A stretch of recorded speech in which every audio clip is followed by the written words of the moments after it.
which could be at the end. And we're off. Okay. Well, welcome back, everyone, to a series which is called For the Love of Exercise. Lately, we've been spending more time with the Spartan community, and it's my pleasure today to have Ilona Errington and Jay Douglas with us. Hi. Hello. Hi. Well, both of you are actually customers of ours at Recovery Systems, which is great to have you here as a customer as well. But today we want to talk mostly about your Spartan journey. Yep. Can I start off by asking, how long have you been in Singapore? This is our 4th year. Yes. Just over 3 years. Yeah. Right, and years, what drew you to Spartan? How many years have you been doing Spartan? The first Spartan race we did was actually in the UK. It was in 2015 at Windsor. And I signed up for that because I just finished my teaching degree, and I'd spent an entire year and a half sitting behind a desk planning lessons and eating rubbish food, and I was starting to grow outwards rather than upwards. So I was at that sort of time in my life. So as a teenager, I was an Army cadet. And I used to be a part of an event as an Army cadet called the March and Shoot. And the March and Shoot was a 5k running event in battle order, and then was a military assault course followed by a shooting competition. This sounds like Spartan. It was exactly that. So it was a natural progression. So we represented Northeast sector with my regiment, and then went on to do the Ironmongers Trophy. And I just remember absolutely loving it. So then the shooting event would minus the time off of the run and the obstacles combined. Right. And I was basically at that point where, like, gym scared me. I didn't want to go out, and I wasn't big enough to sort of throw heavy weights around with the big guys, and running bored me to tears because it was just monotonous and I hated it and didn't like it. And I was like, I just remembered absolutely loving that event and being a really big part of it, and I enjoyed the kind of rough and tumble boy stuff of like climbing over walls, crawling through tunnels. So I kind of put in obstacle course racing and things like that, and found it through Google and some targeted ads and some people in my mum's community at the time that were doing it. So then I went ahead and signed up, and I was like, this is a little bit scary, so I'm definitely going to have to train for it, but it's close to something that I used to love as well.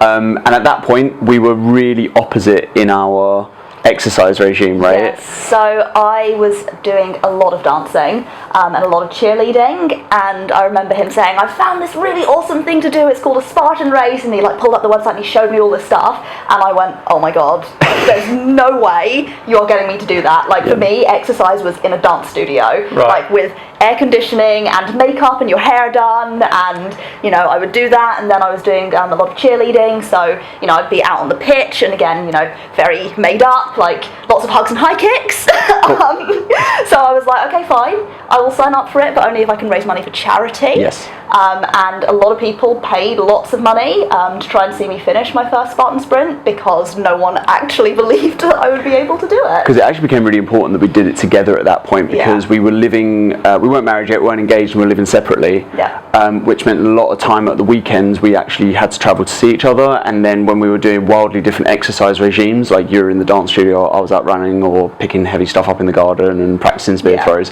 it actually meant that we were spending less and less time together. So actually we needed to do it together to actually see each other just socially. So that became a part of it. So we kind of combined, and we created like loads of the obstacles. So we found like old tires, and we turned like some garden gnomes. We like looped some rope around them. Old garden ornaments, dragged them around. My uncle Kenny lives next door but one to us back in the UK, and he's fantastic. He's got a whole workshop of tools and everything. So he built us a spear.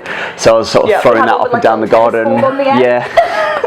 Okay, so the picture in my mind is garden gnomes from various parts of the neighbourhood being dragged around, holes in fences from spears. It was exactly that, And, but what a wonderful thing. And isn't that a great thing about Spartan, in that most places in Singapore, kids' playgrounds or whatever, you've got a training ground. Yeah, and actually we found that being a great thing when we moved to Singapore, and we kept racing, was one, because it's a global brand, we did it and we wanted to do some more of it and could, so we picked it up there. But actually, Singapore is such a playground because it's got monkey bars everywhere, and it's got those fitness corners and all that sort of stuff, whereas the preparation is everything, and we prepared for our very first Spartan race by watching a lot of YouTube videos.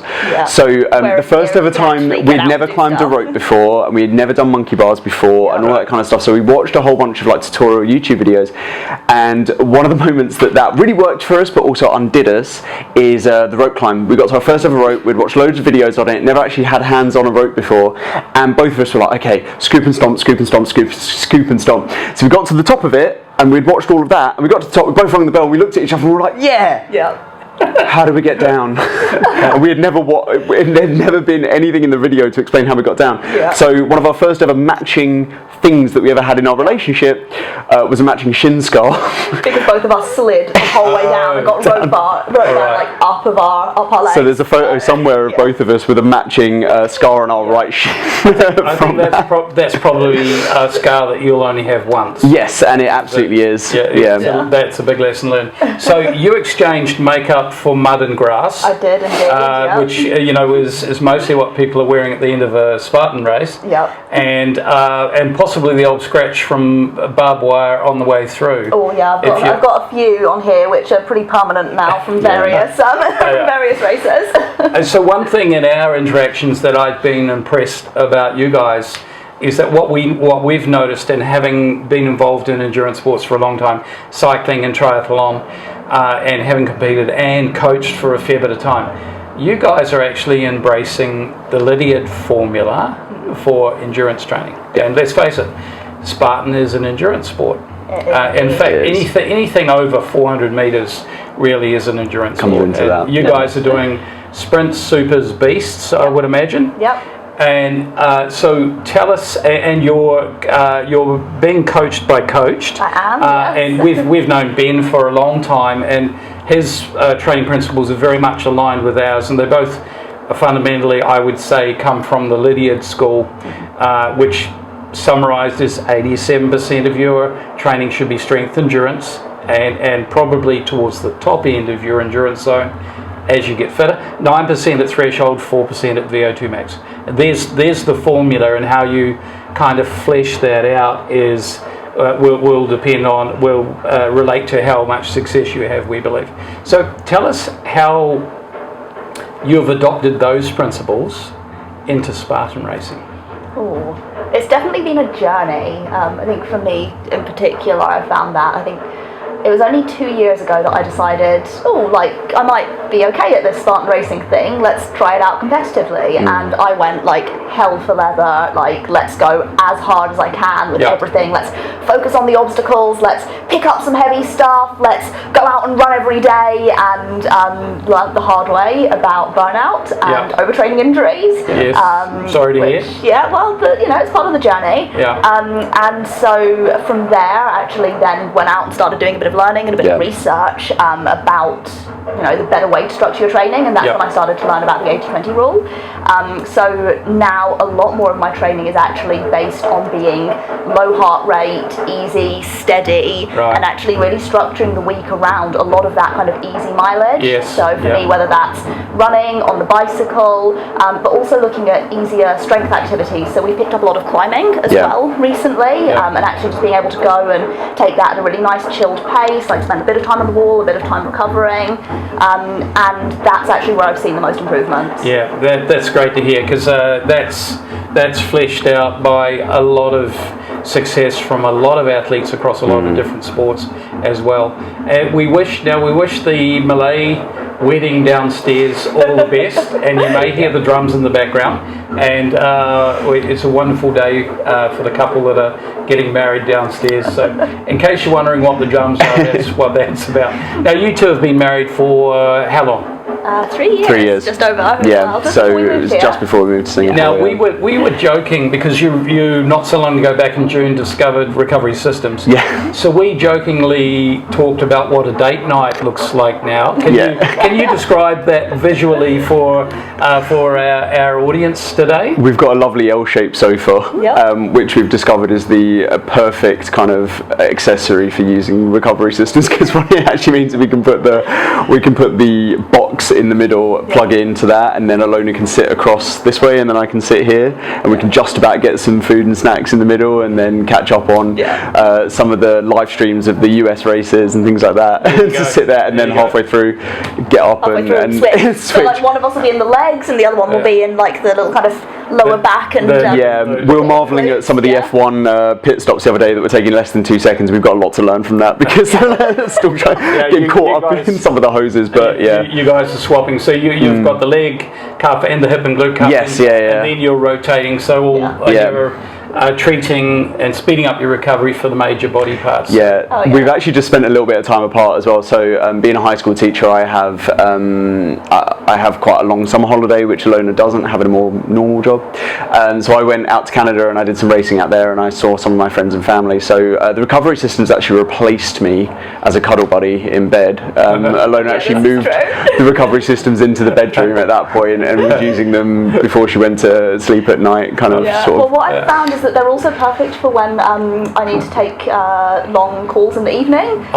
So if I've like gone out and done a hard session, maybe on my way home, I then get into bed, I'll like finish off some emails like in the system, and it makes me feel a little bit sleepy, so then I can shut down and just be like, time to sleep. there you go. So you've noticed a difference in your recovery? Yeah, absolutely. I think for me, especially because I'm still fairly new to running, only having been a runner for the last couple of years, I just kind of thought that it was a runner thing, that you'd wake up in the morning and all your legs would be quite stiff and you'd kind of hobble to the bathroom and maybe have to like stretch out a little bit until I started using the recovery systems and realised that I could just get up in the morning. What was interesting about that as well is actually you are much more than I am. You are much better than me at foam rolling and your mobility in the evenings and stuff. But it is funny, it used to be funny, it doesn't happen as much anymore, but watch you kind of hobble out of bed in the morning and kind of before you sort of like, loosen up a little bit. It was kind of like walking on frozen legs to the, that's great. To the kitchen. There's all those soft tissue benefits. And you also mentioned it makes you feel sleepy, so that's your parasympathetic response. Your body's switching on the healing switch, and we have a lot of folks that report back to us that they sleep better, and that they often wake up the next morning wearing cuffs. Wearing them, right, which is good. So I wanted to move on by moving back to the 3rd of August. Okay, sure. And the last 3 obstacles of the Super. Okay, yeah. So we watched, as we watched the race, and also the subsequent videos that we saw Vivian come in, and we spoke to Vivian about this when we interviewed her as well. We saw Vivian come into the rope hall, did I call it by the way? The hoist. The hoist. With maybe 30 or 40 second gap. And she, by her own admission, was really struggling with it, and she had a nice buffer, nice lead. She'd really played to her strengths. Then we saw you come in and just machine that thing up. It was something to behold. So, being relatively new, it was Gladys and I our first Spartan race with recovery systems. Being at the race, we really enjoyed it. But it was a bit of a revelation of the technique of hauling that thing up there. I saw legs, elbows, the whole lot being used. I think that was one of the biggest things that we learned quite early on, actually. With my background being in dance, I think it's a very different type of strength that you have to use. And so I learned very quickly that if I wanted to be lifting a lot of heavy things, I had to be as efficient as possible with my movement. So it wasn't necessarily about really building a lot of strength to just be able to like hand over hand pull something, because I knew that I was going to be several years behind my competition in terms of that sort of strength, especially for my upper body, because dance is predominantly in your legs. And so I had to learn very quickly the technique to literally use full body power and momentum to pull yourself through things. And I think we saw an example of that actually in our very, very first race back in 2015. Was actually coming into that obstacle, having watched the YouTube videos. One of the guys had said, like, it's physics, it's a counterlever. Most of those bags weigh somewhere in the region of, I think it's about 40 to 50 kg for the guys and 30 something for the girls. Don't quote me on that. You can check it out online. But most people, so I weigh about 80 kg. So if I use my full body weight, that's actually going to help counterlever it. So actually came in, and I remember this guy, and he had his shirt off, and he had 6 packs, and massive chest, huge biceps, and he was like but he was just trying to use small muscles. He was trying to use those biceps and things like that. Whereas basically, and I was heavier then, I was actually closer to 90 kg in that very first race. I basically walked up, jumped up, grabbed the rope, and just fell over, right? So, and then the bag went about halfway up, and then you kind of use the counterweight to so it is that kind of full body element. And what is interesting, and this is actually what keeps me interested in Spartan racing and things like that, in most other races, although it's not always a given, if you have almost a minute lead on someone, they're not going to catch you. Like in a lot of races, if you've got a minute ahead, that's the country mile, and you're not going to close that gap. In Spartan race, we were actually saying in a commentary one of the other days, someone was about 2.5 minutes behind the leader, and they were like, "Oh, and he's close." And most people are like, 2 minutes behind and you're close? But what you got to remember is if you fail an obstacle, burpees can take about 2.5 minutes. Or if you freeze out on a Herc hoist or something like that, that is that sort of 2 minutes. So it actually keeps the race engaged and stressful or entertaining, which depending on which part of the race you're from, that actually small marginal gains, small choices throughout a race can actually cost you a lot of time. And that was the big thing with me and Viv on the 3rd of August, is that actually pretty much the whole second half of the race we were back and forth. I mean, she's an incredible runner, she's really fast, especially on the flats, so there were sections where we would be back and forth on the running, we'd hit an obstacle, one of us would overtake, then we'd hit the next obstacle. I think some of the strength obstacles is where I've got a little bit more, maybe a couple of years ahead of her in that, so I would like pick up a sandbag and overtake her, and then we'd get to like a nice open stretch of flat running and she would just whiz past me at an amazing speed. So I think it's an interesting sport in that it really isn't over till it's over, and every single gain that you can eke out in terms of your running technique and your obstacle proficiency and speed is really important. So I summarise the look on your face as one of patience, and I think patience and pace judgment, which actually you need in other multi-sports like triathlon, for example. You may be giving up a lead on the swim, but you're going to eke it out over the bike and the run. And knowing where your strengths are and not panicking, I think, is a very big part. It's a lesson. I think it's a real lesson. Some triathletes never learn that lesson, by the way. They'll go too hard on the bike, then blow up on the run. And I think there's elements of know thyself, and let's face it, because we're all different body shapes, and we will gravitate towards some things as a much easier activity than others. And it's a case of just being patient and in the moment and not getting ahead of yourself. So I sum up the look on your face as you came into the obstacle behind Vivian as patience. And you weren't getting ahead of yourself, you were very much in the moment as I read it. Fair comment? Yeah, I kind of knew that final gauntlet played to a lot of my strengths. I mean, I had kind of mentally walked the course quite a few times before we physically got into it. Okay, another aspect of a good athlete is that mental rehearsal, and that can't be underestimated as well. So you guys looked at the race map ahead 2 days out. It's interesting actually, because that's been a bit of a culture shift, or at least a regional personality trait of some of the Asian races. Back in the UK, the first time you'd see the map is at the race site. They would never publish it online before, and it used to be that kind of Spartan thing of like keeping you on your toes and keeping you guessing. Like show up and be surprised. In the course handbook or in the rules, there is the sort of 50 obstacles that they have in their arsenal, and you'd know it'd be some combination of that, and you'd be pretty prepared to see the big hitters like the monkey bars and things like that. But I think now it's the move towards Spartan actually become a proper sport. Is that you do get to see the published maps. So they're releasing those early, and you get that chance to study them, and there are real moments where we talk strategy at length, right? We look at that and we sort of look at things like, okay, we might give out some time there, but we can catch up there, or we sort of like panic obstacles like, okay, that might be burpees there. And actually sometimes that can change depending what it is before or after those obstacles. So sometimes if there's a very heavy carry, like one of the armors or jerry cans or something like that, if there's like a in the hand carry right before a monkey bar or a multi-rig, it can actually change your strategy completely, because you know that you're going into that hanging obstacle with a burnt grip. Whereas if you rotate that order, you're like, bam, bam, straight through. Yeah. Like, so it can actually change that up. Yeah, and the technique that you're then using to approach some of the obstacles as well, Yeah, like knowing that there was a lot of strength at the end of the Bukit Timah race, Yeah. I purposefully tried to use more conservative techniques on a lot of the hanging obstacles so that I had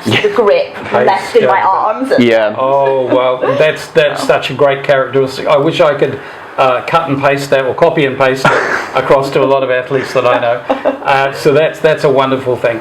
So you're off to Tahoe in September. I am, A bit yeah. about that before we go on to a rapid fire of, Sure. of Q&A. So what Tahoe's famous for as a course, aside from the fact that it is in the old Olympic Village at Squaw Valley, Yep. which is just super cool anyway, as an experience to go there Very and kind nice. of be a part of that. Yep. So you know that you've got two big hills that you're probably going to have to go up and down, Yep. and at the top of one of them it's a very cold lake. So it's the end of September time, so not quite in the ski season, but Yep. obviously, you know, you're heading in that direction. Heading into that winter time. Yeah, exactly. So Water temperature? water temperature can be anywhere between 0 and 10 degrees. Celsius. Historically, Celsius. Yeah. So last year, I think it was a warm year, around about in the midpoint of that. Yes.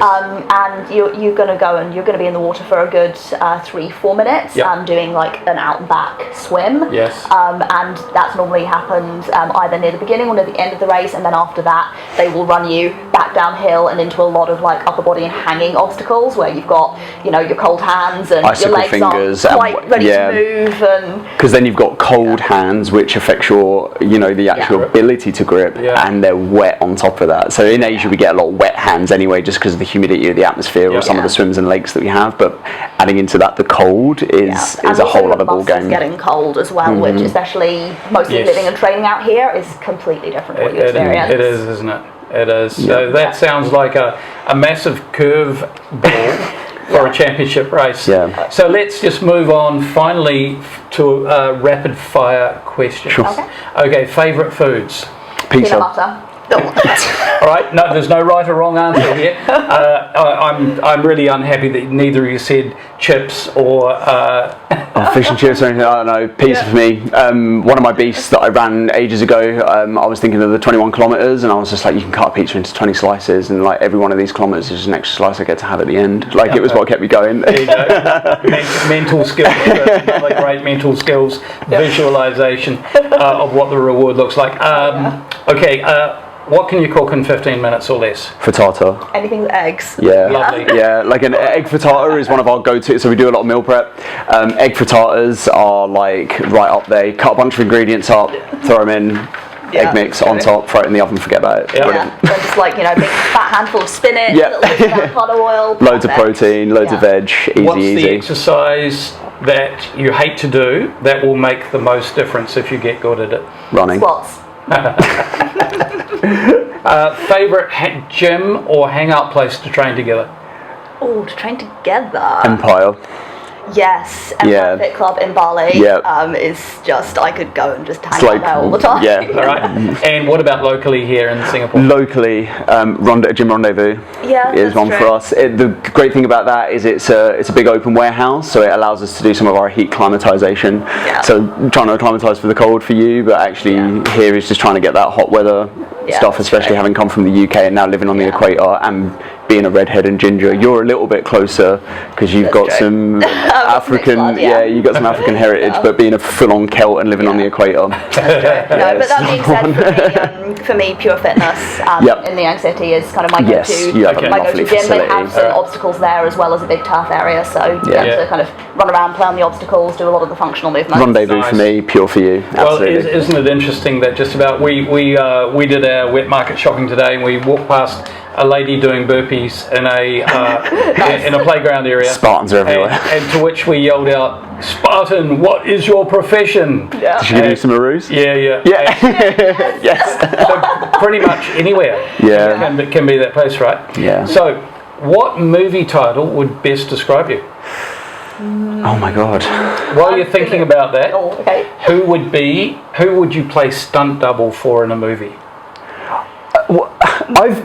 Well, yeah, I was going to say that one's hard for you. I'm going to go first. Right. I would do Valerie from the Thor movie, Right. because she's super cool and badass and also mixed race, and I feel like that just does need to play a little bit. Valkyrie for that representation. Yeah, if we were going for like no race applicable, then Black Widow. Yeah. So that's just cool, like really cool. My background actually is stunt work, Yeah, that's great. which people might not know.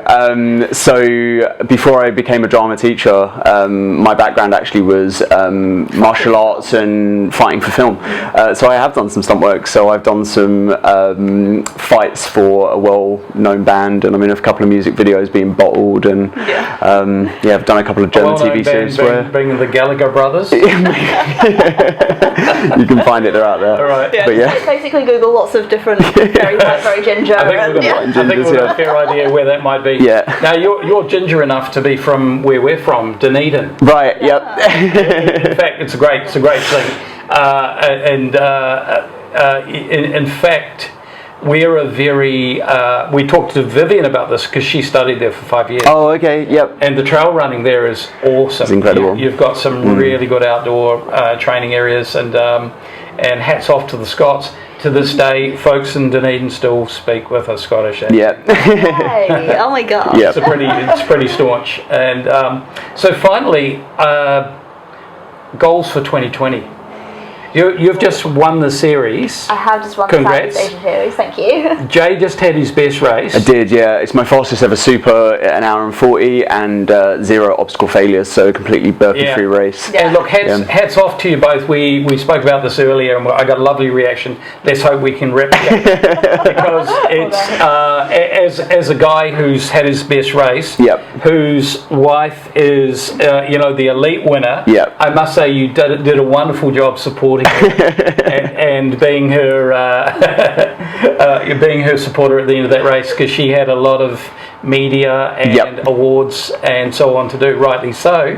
But well done for the teamwork. No, it's good. We support each other all the way through, but it's in very different ways at very different times. But we've got a lot of stuff that complements the way that we think and act and all that sort of stuff. So I'm very lucky that he will, after having run a race himself, do all of the holding of bags and taking run around and just fill you up with electrolytes and water and buy you food. To like help me remember to eat and all those things. That's great teamwork. Well done.